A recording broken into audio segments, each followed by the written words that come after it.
आज के इस क्लास में हम लोग पढ़ने वाले हैं सेंटेंस और सेंटेंस के प्रकार। और इतना ही नहीं, इस क्लास में हम लोग प्रत्येक सेंटेंस का डिफिनीशन और एग्जाम्पल भी हम लोग समझने वाले हैं। तो आइए बिना देर के इस क्लास को शुरू करते हैं। दोस्तों, सबसे पहले हम लोग इसे पढ़ते हैं सेंटेंस। सेंटेंस नहीं बोलते हैं, सेंटेंस बोलते हैं। और इसका हिंदी होता है फ्रेंड्स वाक्य। इसका हिंदी होता है वाक्य।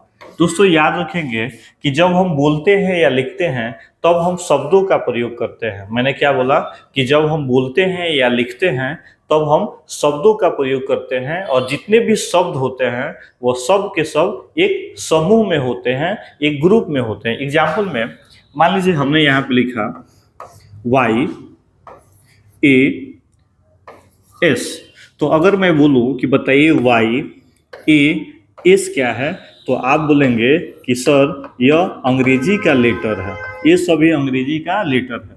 अब Y से मैंने बना दिया U, A से बना दिया मैंने R और S से बना दिया मैंने सैड। अब यहाँ पे U R सैड क्या आया, तो आप बोलेंगे कि सर यह तो वर्ड हो गया। क्या हो गया? वर्ड, यानी लेटर से हमारा बना वर्ड। लेकिन अब मैं बोलूँ कि दोस्तों पूरा इस लाइन को पढ़िए, तो आप बोलिएगा सर यू आर सैड। तो जैसे आपने एक ग्रुप बना दिया शब्द का यू आर सैड, तो यह हमारा निर्माण हो गया सेंटेंस का, यानी यह हमारा वाक्य बन गया। इसका मतलब हुआ दोस्तों कि लेटर से हम लोग वर्ड बनाते हैं और वर्ड से हम सेंटेंस बनाते हैं। लेकिन सेंटेंस बनाने के लिए हमें क्या चाहिए? वर्ड का ग्रुप चाहिए। हमें वर्ड का ग्रुप चाहिए। इसलिए हमारा सेंटेंस का डिफिनीशन हो गया दोस्तों a group of words. A group of words यानी शब्दों का एक ऐसा समूह जो देता है कंप्लीट मीनिंग, यानी जो पूरा अर्थ दे, उसे ही हम लोग क्या कहेंगे? सेंटेंस कहेंगे। यानी दोस्तों याद रखेंगे कि शब्दों का ऐसा समूह जो पूरा अर्थ दे, उसे ही हम लोग क्या कहेंगे? सेंटेंस कहते हैं। जैसे एग्जाम्पल में दोस्तों यहाँ पे लिखा है आई प्ले क्रिकेट, मैं क्रिकेट खेलता हूँ। इसका अर्थ निकल रहा है, तो इसे हम लोग सेंटेंस कहेंगे। मैं बोलूँ कि इसे सेंटेंस क्यों कहेंगे, तो बोलेंगे क्योंकि सर इसका पूरा का पूरा अर्थ निकल रहा है। उसी प्रकार सी इज हैप्पी, वह खुश है, इसका भी अर्थ निकल रहा है, इसलिए यह हमारा सेंटेंस है। लेकिन दोस्तों यहाँ पे देखिए लिखा है going to school is he, 1 2 3 4 5, इसमें 5 वर्ड्स है। लेकिन क्या इसका कोई अर्थ निकल रहा है? अर्थ नहीं निकल रहा है, यानी कंप्लीट मीनिंग नहीं निकल रहा है। इसलिए इसको सेंटेंस नहीं कहेंगे, क्योंकि इसका कोई अर्थ नहीं निकल रहा। अब इसी को मैं ऐसे लिख दूं, he is going to school, अब बोले कि बताइए इसको सेंटेंस कहेंगे कि नहीं कहेंगे, तो आप बोलेंगे यस सर, इसे सेंटेंस कहेंगे। क्यों? क्योंकि इसका अर्थ निकल रहा है, और इसका अर्थ नहीं निकल रहा है, इसलिए इसको सेंटेंस नहीं कहेंगे। ठीक है, यानी हमने क्या सीखा कि ऐसे शब्दों का समूह जो पूरा अर्थ दे, उसे हम सेंटेंस कहते हैं। अब सेंटेंस की टाइप की अगर बात की जाए दोस्तों, तो सेंटेंस जो है अंग्रेजी में उसके 5 भाग होते हैं। जिसमें हमारा पहला होता है असर्टिव सेंटेंस, जिसको हिंदी में साधारण वाक्य बोलते हैं। सेकेंड हम लोग बोलते हैं इंटरोगेटिव सेंटेंस, जिसको हिंदी में प्रश्नवाचक वाक्य बोलते हैं। थर्ड हमारा होता है इम्परेटिव सेंटेंस, जिसको हिंदी में आदेश सूचक वाक्य या अनुरोध सूचक वाक्य भी कहते हैं। फोर्थ है दोस्तों हमारा ऑप्टेटिव सेंटेंस, जिसे हिंदी में इच्छावाचक वाक्य बोलते हैं। और 5 है दोस्तों एक्सक्लेमेटरी सेंटेंस, जिसको हिंदी में विस्मयादि बोधक वाक्य बोलते हैं। अब इन्हें हम लोग 1 बाय 1 करके पढ़ेंगे कि असर्टिव सेंटेंस क्या होता है, इंट्रोगेटिव सेंटेंस क्या होता है, इम्परेटिव सेंटेंस क्या होता है, ऑप्टेटिव सेंटेंस क्या होता है, और एक्सक्लेमेटरी सेंटेंस क्या होता है। तो सबसे पहले दोस्तों हमारा आता है फ्रेंड्स असर्टिव सेंटेंस, जिसको हिंदी में बोलते हैं साधारण वाक्य।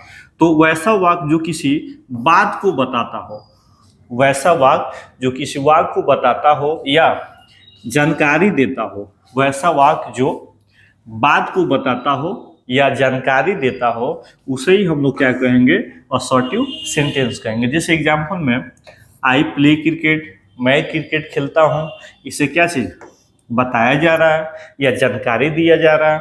अगला है शी इज हैप्पी, वो खुश है, वो खुश है, यानी वो खुश है, यह आपको हम जानकारी दे रहे हैं, इसलिए इन सारे सेंटेंसेस को हम लोग बोलेंगे असर्टिव सेंटेंस। तो अगर कोई पूछे कि असर्टिव सेंटेंस किसे कहते हैं, तो बताएंगे जो किसी बात को बताता हो या जानकारी देता हो, उसे हम लोग असर्टिव सेंटेंस कहते हैं।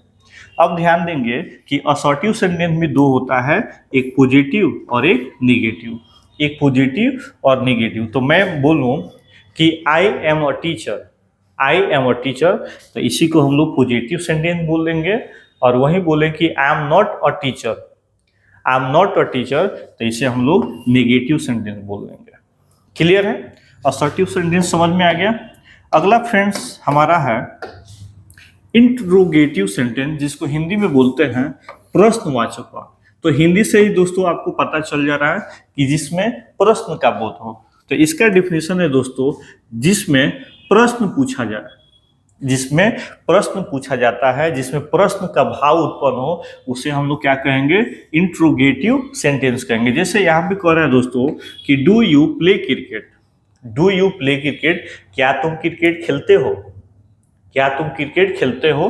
तो दोस्तों इसमें क्या चाहिए, प्रश्न पूछा जाता है, तो इसे हम लोग बोलेंगे इंट्रोगेटिव सेंटेंस। ओके, अगला है friends where are you going, तुम कहाँ जा रहे हो, तुम क्या कर रहे हो, तुम्हारे पापा क्या करते हैं, वह क्यों रोती है। तो जब भी प्रश्न पूछा जाए, प्रश्न का बोध हो दोस्तों, तो उसे हम लोग कहेंगे इंट्रोगेटिव सेंटेंस। और इसका प्यारा पहचान है फ्रेंड्स, इसका एक बहुत ही प्यारा पहचान है कि इसके अंत में क्वेश्चन मार्क लगा रहता है, यानी जिस वाक्य के अंत में क्वेश्चन मार्क लगा हो दोस्तों, उसे हम इंट्रोगेटिव सेंटेंस कहेंगे।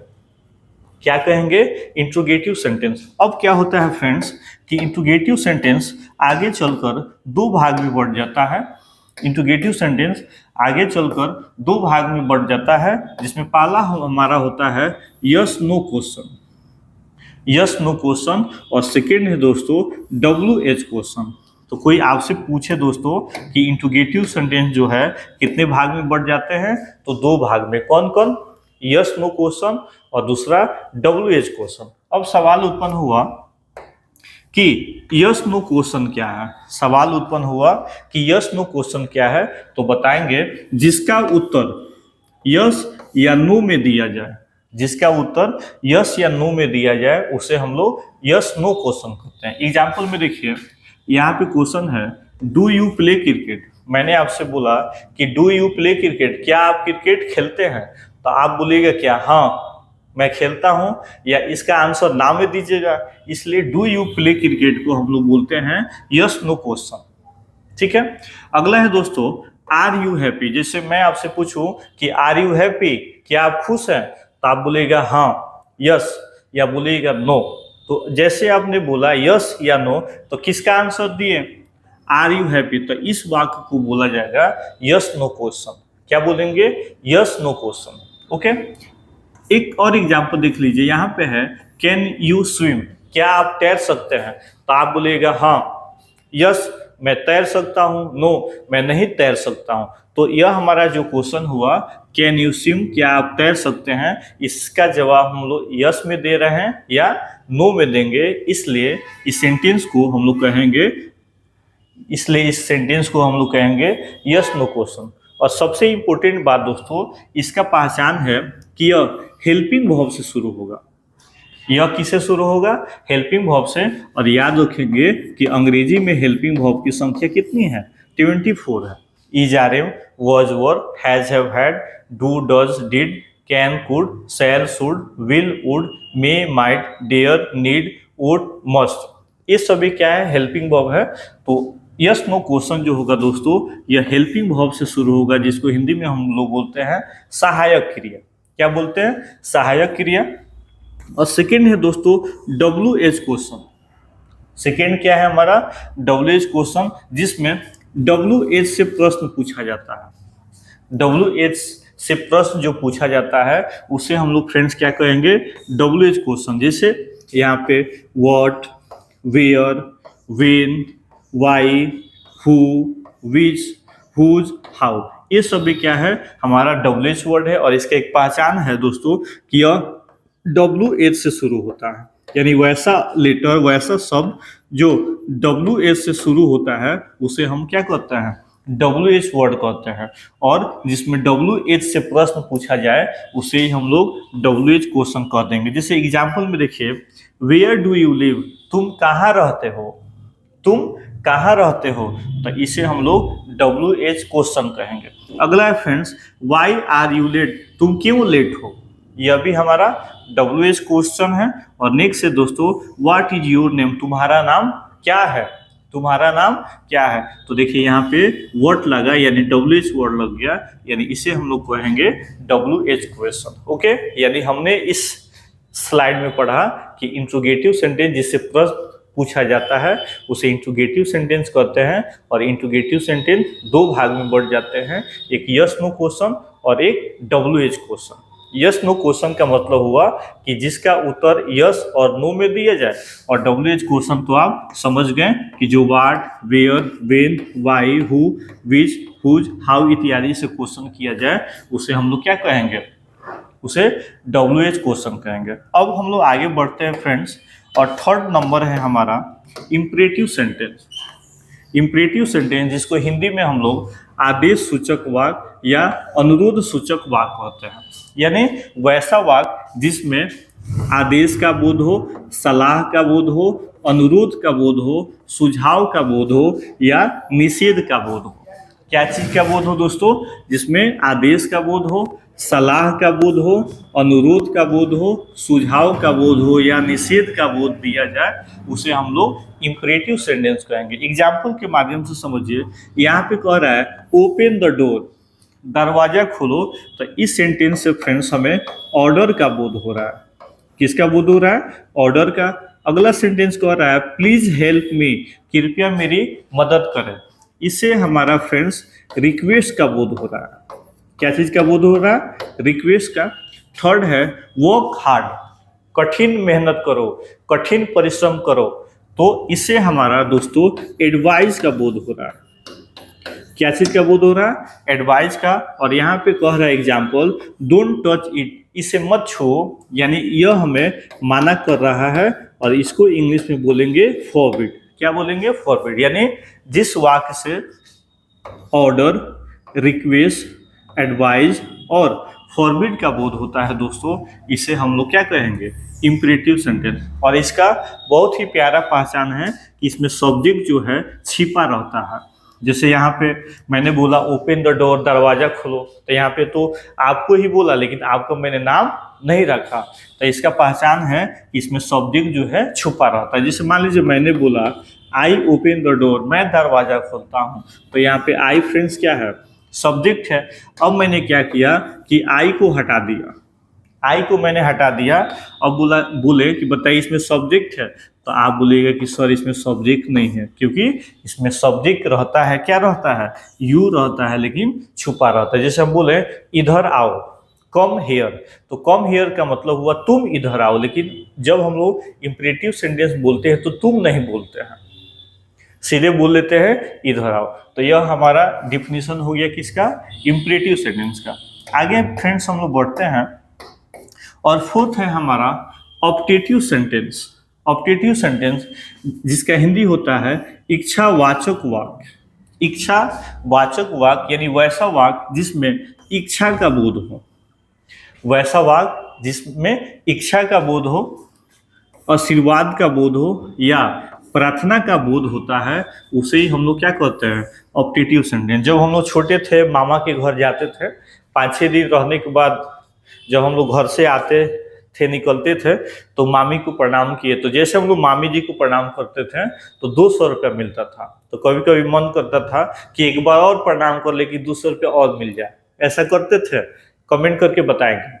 तो जैसे हम लोग मामी जी को प्रणाम करते हैं और 200 रुपया मिलता है, तो उसके बाद मामी जी क्या बोलती है, खुश रहो, तुम्हारी उम्र लंबी हो, तुम्हारी जल्दी शादी हो जाए। या कोई व्यक्ति जो होता है बीमार रहता है तो हम लोग क्या बोलते हैं, तुम जल्दी ठीक हो जाओ। तो जो भी यह सेंटेंस है, खुश रहो, तुम एग्जाम पास कर जाओ, तुम्हारी जल्दी शादी हो जाए, तुम बीमारी से ठीक हो जाओ, तो इस प्रकार के सेंटेंसेस को हम लोग क्या बोलते हैं, ऑप्टेटिव सेंटेंस। जैसे एग्जांपल में दोस्तों यहाँ पे है मे यू लिव लॉन्ग, तुम्हारी उम्र लंबी हो, तो इससे हमारी इच्छा का बोध हो रहा है। एक और सेंटेंस है मे गॉड ब्लेस यू, भगवान तुमको आशीर्वाद दे, भगवान तुमको आशीर्वाद दे, तो इस सबसे इच्छा का बोध हो रहा है, प्रार्थना का बोध हो रहा है। या कभी कभी हम लोग कर्स भी दे देते हैं। जैसे एग्जांपल में कभी कभी हम लोग ऐसे बोल देते हैं may you die of cancer, may you die of cancer, तुम कैंसर से मर जाओ। यह तो बद्दुआ दे दिया गया। तो जिस वाक्य से इच्छा, आशीर्वाद, प्रार्थना या बद्दुआ का बोध हो दोस्तों, उसे हम क्या कहेंगे, ऑप्टेटिव सेंटेंस कहेंगे। और इसका दोस्तों पहचान है दोस्तों कि यह शुरू में मे लगा रहेगा। इसका पहचान है कि शुरू में मे लगा होगा और लास्ट में नोट ऑफ एक्सक्लेमेशन का चिन्ह लगा होगा। यानी इसका पहचान है कि यह मे से शुरू होगा और वाक्य के अंत में नोट ऑफ एक्सक्लेमेशन चिन्ह लगा रहेगा। तो आप समझ जाइएगा कि वह हमारा ऑप्टेटिव सेंटेंस है। ओके, चलिए आगे बढ़ते हैं दोस्तों। और 5 नंबर है हमारा, 5 नंबर है एक्सक्लेमेटरी सेंटेंस, जिसको हिंदी में बोलते हैं विस्मयादि बोधक वाक्य। ठीक है। और एक्सक्लेमेटरी सेंटेंस का डिफिनीशन होता है वह वाक्य जिसमें भावना हो या आश्चर्य प्रकट होगा दोस्तों, उसे ही हम लोग बोलेंगे एक्सक्लेमेटरी सेंटेंस। जिसमें भावना का बोध हो, जिसमें आश्चर्य का बोध हो, वह आपका ऑप्टेटिव सेंटेंस हो जाएगा। जैसे एग्जांपल में मान लीजिए आप अपने मम्मी से बोल रहे थे, मम्मी मुझे 20 रुपया दो, समोसा खाना है। मम्मी पैसा ना दे, गुस्सा होके घर से बाहर निकले, जैसे कुछ दूर गए तब तक आप 500 रुपया पा लिया। आपने 500 रुपया पा लिया, तो जैसे आपने पैसा को उठाया तो आप सीधे उठा के रख लीजिएगा पॉकेट में, नो, आप बोलिएगा वाव मैंने पैसा पाया। क्या बोले आप, वाव मैंने पैसा पाया, वाव आई गॉट मनी। तो जैसे आपने बोला वाव आई गॉट मनी, तो इससे तो आश्चर्य की बोध हो रहा है।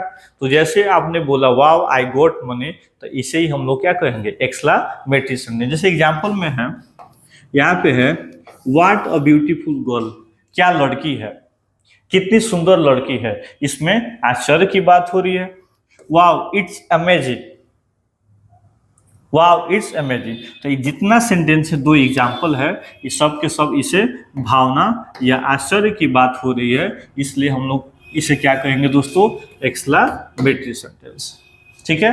तो आज की इस क्लास में हम लोगों ने पढ़ा सेंटेंस और सेंटेंस के प्रकार। आपको वीडियो कैसी लगी प्लीज आप कमेंट करके बताएंगे। जय हिंद।